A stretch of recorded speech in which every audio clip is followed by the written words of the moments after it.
بسم اللہ الرحمن الرحیم۔ السلام علیکم ورحمۃ اللہ وبرکاتہ۔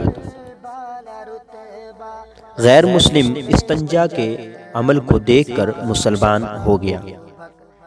لندن کے علاقے کا دھوبی جو پہلے عیسائی تھا، مسلمان ہو کر جماعت کے ساتھ ملتان آیا۔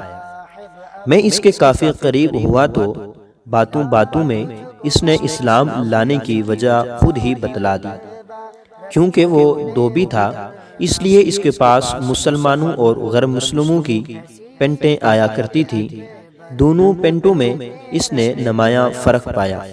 مسلمانوں کی پینٹ صاف ہوتی اور غیر مسلموں کی غلاظت سے بری ہوتی تھی، اور یہ گندی پینٹس واپس کر دیتا اور ان کو بتاتا کہ مسلمانوں کی پینٹیں کتنی صاف ہیں۔ چنانچہ مسلمانوں سے اس کی وجہ دریافت کی تو مسلمان بتاتے کہ ہمیں ہمارے نبی صلی اللہ علیہ وسلم نے استنجا کا عمل بتلایا ہے، جس سے ہم پاک ہو جاتے ہیں۔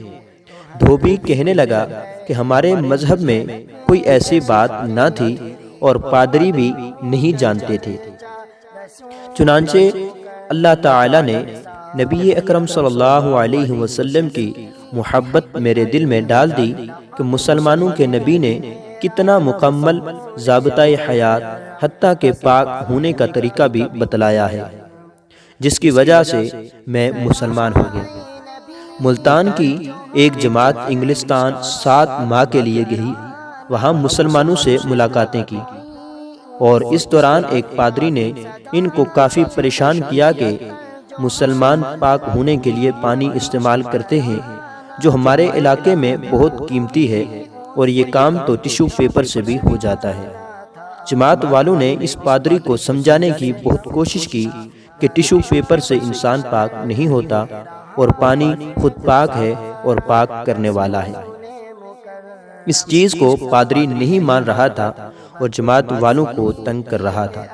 چنانچہ جماعت کے ایک ساتھی نے ہمت کی اور اس چیز کا مشاہدہ کرنے کی ٹھان لی۔ اس ساتھی نے گندگی منگوائی، اس میں ایک انگلی ڈال کر نکالی اور اس کو کافی دفعہ ٹیشو پیپر سے صاف کیا اور پادری کے ناک کے قریب لے گیا تو پادری نے تسلیم کیا کہ اس سے بو ابھی بھی آتی ہے۔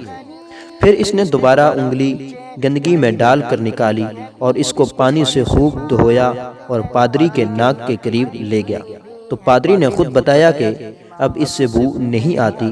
اس پر وہ پادری اٹھ کر یہ کہہ کر چلا گیا کہ تم جو کہتے ہو وہ حق ہے۔